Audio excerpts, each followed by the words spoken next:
E é para todos. Então a igreja deve sempre estar unida em torno disso.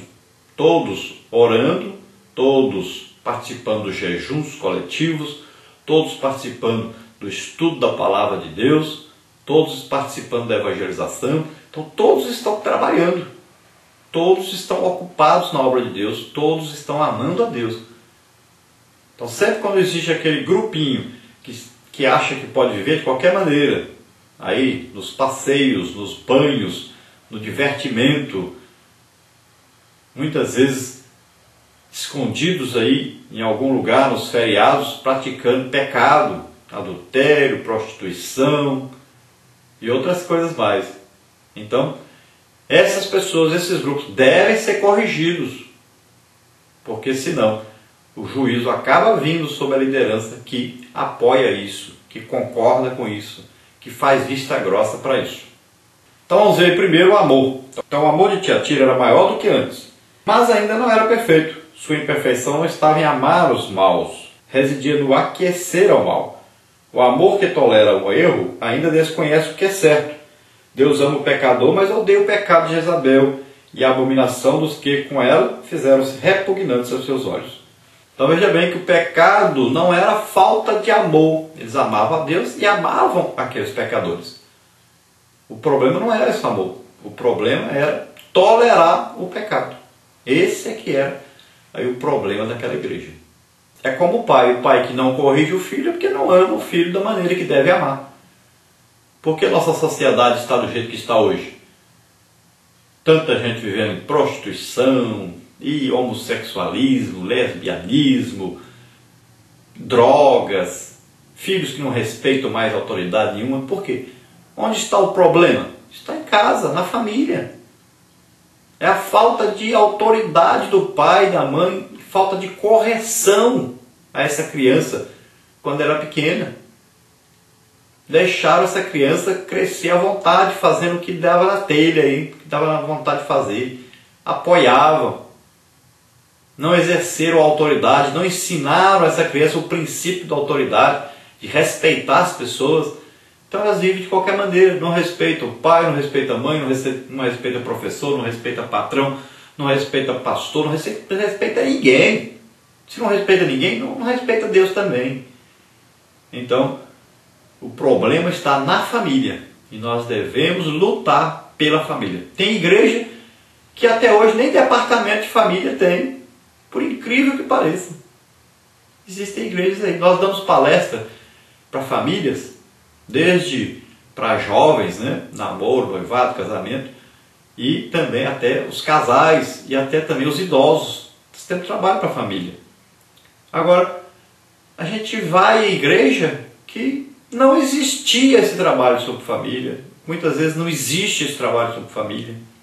Quando vamos dar palestras aí de escola bíblica dominical, nós perguntamos o departamento da família. Então, tem igreja que não existe nem esse departamento ainda. É uma coisa inacreditável. Porque o maior problema que existe hoje na sociedade é exatamente a família mal estruturada. A família que não ensina, não corrige seus filhos, não ensina a palavra de Deus a essas crianças. E aí crescem de qualquer maneira, com os parâmetros do mundo. Número 2, aí nós temos então serviço. Obreira incansável, Tiatira vinha notabilizando-se no serviço a Cristo em favor dos santos. Evangelizava, socorria os mais necessitados e tudo fazia por expandir o reino de Deus. Imitando a apostólica Jerusalém, erguia-se como exemplo para as demais igrejas. Todavia, seu amor carecia de perfeições. Então veja só, ajudava aos necessitados, evangelizava, estava cada dia mais produzindo no reino de Deus. Mas tolerava o pecado. Então, apesar de trabalhar muito, tolerava o pecado e isso acabava com tudo que eles faziam diante de Deus. Depois temos aí a fé. Por suas obras, Tiatira demonstrava sua fé. Uma fé, aliás, que não se limitava a um mero assentimento intelectual. Sua confiança em Deus era bem fundamentada. Tinha forças não somente para realizar o impossível, mas para mostrar uma perseverança que ousava além dos limites humanos. Então, como é que se demonstra fé? Pelas obras. Então se demonstra que tem fé em Deus fazendo as obras de Deus. E Obras exige o quê? Exige manifestações de Deus, milagres. Então ali tinha isso. Eles demonstravam que tinham fé em Deus, produziam. Mas o problema era o tolerar o pecado. Apesar de tudo isso, toleravam o pecado.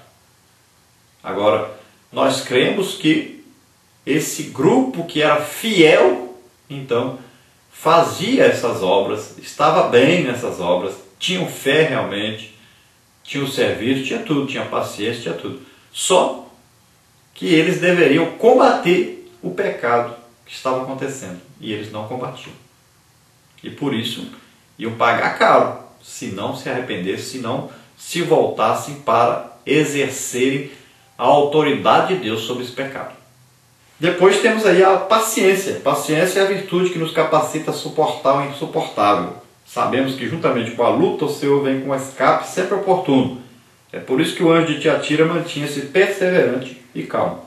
Então veja bem, apesar de tantos problemas, o anjo permanecia fiel, tranquilo, calmo, suportava tudo, mas tinha um grande problema. Não basta apenas suportar as perseguições, suportar as tribulações, suportar aqueles que vivem de qualquer maneira. Tem muito pastor que fica assim, sofrendo por causa dos outros que vivem em pecado. Mas isso não basta para Deus. Tem gente achando que é uma vantagem muito grande só isso. Não.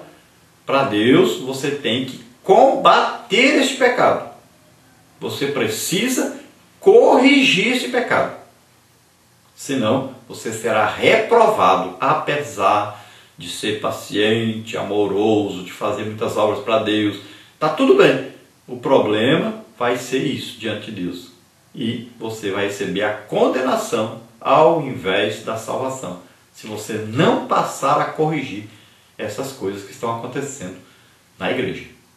Depois fala de abundância em obras. O anjo da igreja de Tiatira jamais se mostrou remisso, trabalhando e esforçando-se cada vez mais. Foi elogiado por Cristo por serem as suas últimas obras mais abundantes do que as primeiras. Se as primeiras eram boas, as últimas tinham a marca da excelência. Então veja bem, era abundante em obras, fazia muitas obras, produzia muito, trabalhava muito. Tinha esse grave problema então dos pecadores que estavam ali e eram tolerados. E esses pecadores tinham uma líder. E precisava de correção, senão eles seriam julgados e o juízo de Deus seria exercido sobre todos eles se eles continuassem tolerando esse pecado. Na parte 4 aí nós temos Jezabel e as profundezas de Satanás. Tópico 1, Jezabel de Tiatira. Tópico 2, o ministério de Jezabel. Tópico 3, a obra de Jezabel. O primeiro é a Jezabel de Tiatira. Idólatra e adúltera, assim era a mulher de Acabe, conhecida entre as tribos hebreias. Por causa da sua reputação, ela serviu para nomear a profetisa que, em Tiatira, induzia os homens ao adultério e à apostasia. Curiosamente, Jezabel em hebraico significa casta, mas em nada diferia ela de uma rameira, segundo o livro de Reis, capítulo 9, versículo 22.